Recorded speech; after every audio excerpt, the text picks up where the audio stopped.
안녕하세요, 따독따독입니다. 여러분들 군주론 읽어보셨나요? 저는 개인적으로 이런 고리타분한 제목의 이런 책들은 싫어합니다. 그리고 잘 읽지도 않고 읽기도 어려워해요. 그리고 이런 책들을 내가 다 읽을 수 있을까? 읽은 후에 어떤 내용을 남길 수 있을까? 이런 거에 대한 의심도 있습니다. 제 개인적인 얘기를 한마디 해드리자면 회사에서 저는 중간관리자급 역할을 맡고 있습니다. 예전 같았으면 아래 부하도 많고 후배들도 많고 제가 통솔해야 될 직원들도 많았을 것 같은데 아무래도 시대가 시대인 만큼 신입사원을 뽑지도 않고 있을 뿐더러 그냥 회사 자체가 연령이 고령화되었죠. 그러니까 신입사원은 없고 허리층만 굉장히 많은 거예요.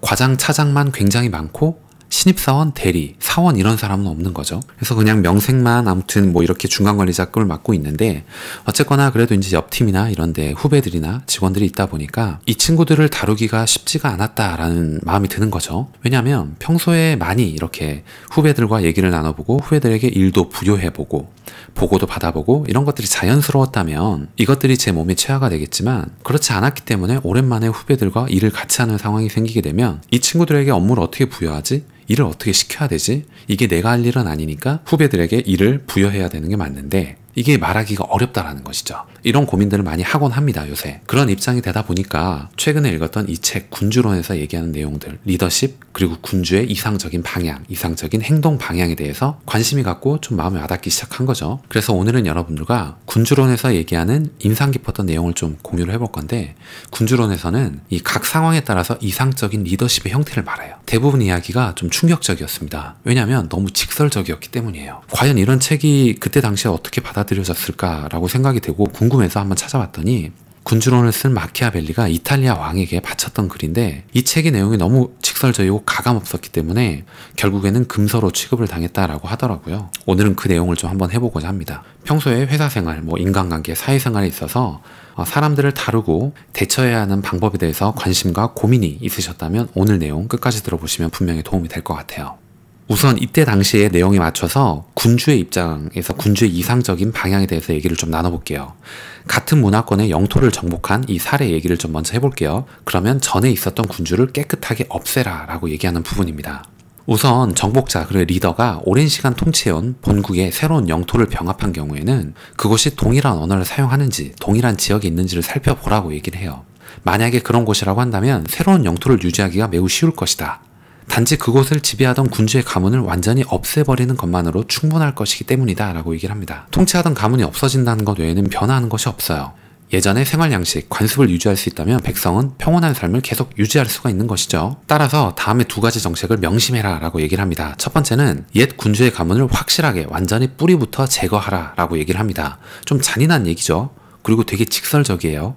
그리고 두 번째는 그들이 따르던 기존의 법을 바꾸지 말고 새로운 조세도 부과하지 않아야 백성들이 거부감 없이 따라올 수 있다라고 얘기를 합니다. 다른 측면 얘기를 해볼게요. 다른 문화권의 영토를 정복했다면 어떻게 해야 될까요? 그러면 그곳에 정착해라 라고 얘기를 합니다. 새롭게 정복한 영토가 정복자가 통치하던 본국과 언어, 그리고 관습, 제도가 다르다면 여기에는 상당한 문제가 야기될 수 있습니다. 여기를 유지하는 데는 엄청난 운과 노력이 필요하기 때문인데요.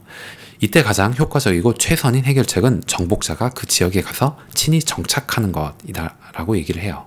정복자가 직접 현지에 가서 살면 분쟁이 발생하자마자 즉각 알아서 효과적인 조치를 신속하게 내릴 수 있다 라고 얘기를 하네요. 그리고 식민지 건설을 해라 라고 얘기를 하는데 그 이유는 효율적이기 때문이다 라고 얘기를 합니다. 정복한 영토의 거점이 될 수 있는 한두 곳에 식민지를 건설하는 거죠. 그렇지 않으면 대규모 보병이나 기병 부대를 주둔시켜야 하기 때문입니다. 식민지 건설을 왜 효율적이다 라고 얘기를 하냐면 이렇게 해서 피해를 보는 사람들은 새로운 이주민들에게 자신들의 경작지와 집을 내줘야 하는 일부분이기 때문이다 라고 얘기를 하는데요.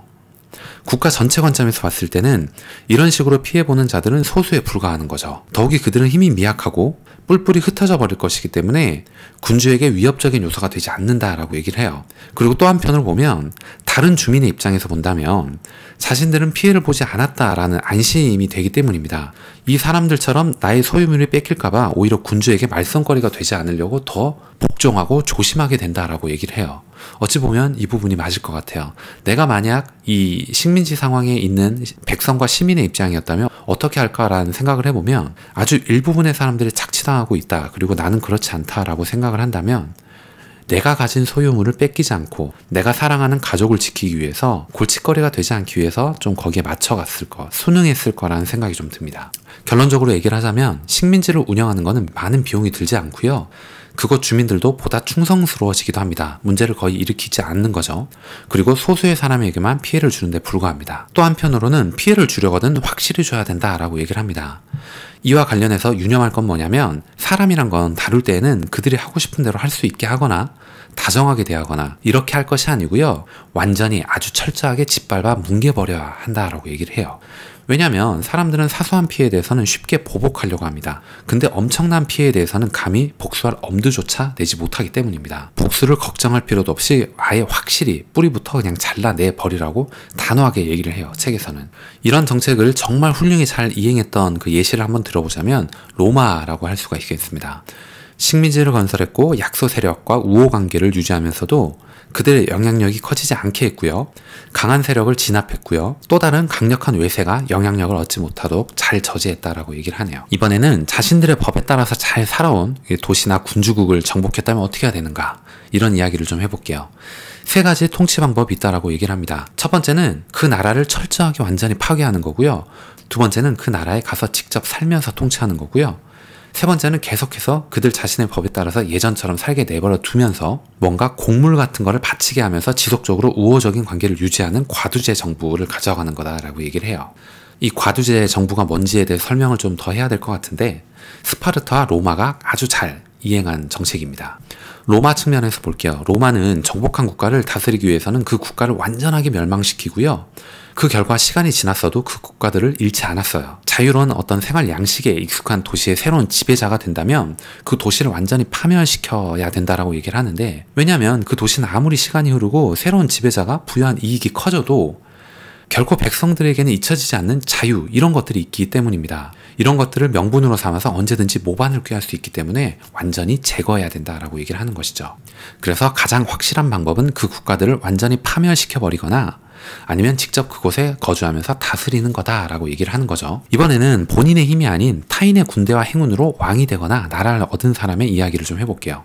경험이 없는 지배자, 그러니까 이 이야기를 먼저 해보자면 일반 시민에서 단지 운이 좋아서 군주가 된 경우가 있습니다. 그런 사람은 그 권력을 유지하기가 매우 어렵다라고 얘기를 해요. 또는 국가나 영토를 돈으로 사거나 타인의 어떤 특별한 호의로 인해서 영토를 증여받아 국가를 얻은 경우도 마찬가지입니다. 이런 자들의 지위는 전적으로 그들을 군주로 만들어준 사람의 의지와 호의에 달려 있습니다. 그야말로 정말 불확실하고 불안정한 거죠. 이런 인물들은 자신의 지위를 지킬 줄도 모르고요. 유지할 능력도 없어요. 왜냐하면 그들이 명령하고 통치하는 방법을 알 리가 없기 때문입니다. 그리고 주변에는 우호적이고 충성스러운 세력도 없기 때문이에요. 마지막으로 군주와 리더의 훌륭한 모범 이야기를 좀 해드리면서 마무리를 해볼게요. 적한테 효과적으로 대처하는 거, 우호 세력과 동맹을 맺는 거, 무력이나 속임수로 정복하는 것, 백성들로부터 사랑받는 동시에 두려움의 대상이 되는 것, 군대로부터 복종과 존경을 받는 것, 당신에게 해를 가할 수 있는 자를 모두 무력화시키거나 제거하는 것, 옛 제도를 새 제도로 개혁하는 것, 잔인하면서도 친절하고 관대하면서도 대범한 것. 이건 좀 어렵겠네요. 불충한 군대를 해체하고 새로운 군대를 조직하는 것, 그리고 주변 왕국과 동맹을 맺어서 그들의 기꺼이 도움을 베풀어주는 것, 그리고 함부로 공격할 수 없게 만드는 것. 이 모든 것들을 갖췄을 때 훌륭한 리더, 군주라고 할 수 있다는 겁니다. 오늘 이야기는 여기까지 하겠습니다. 오늘은 여러분들과 인간관계, 사회생활 이런 것들을 모두 포함해서 훌륭한 군주, 리더가 되기 위해선 어떠한 성향, 어떠한 정책 철학을 가져야 되는지 이런 얘기를 좀 해봤고요. 여러 가지 사례에 대해서도 여러분들과 자세하게 얘기를 좀 나눠봤습니다. 오늘 이야기를 들어보시고 여러분들의 의견 그리고 생각을 댓글로 남겨주시면 되겠어요. 오늘 여러분들께 드렸던 얘기가 조금이라도 도움이 되셨거나 재밌게 들으셨다면 좋아요 그리고 구독 꼭 부탁드리겠습니다. 다음 시간에 더 좋은 내용, 더 좋은 컨텐츠를 가지고 인사드리도록 하겠습니다. 감사합니다.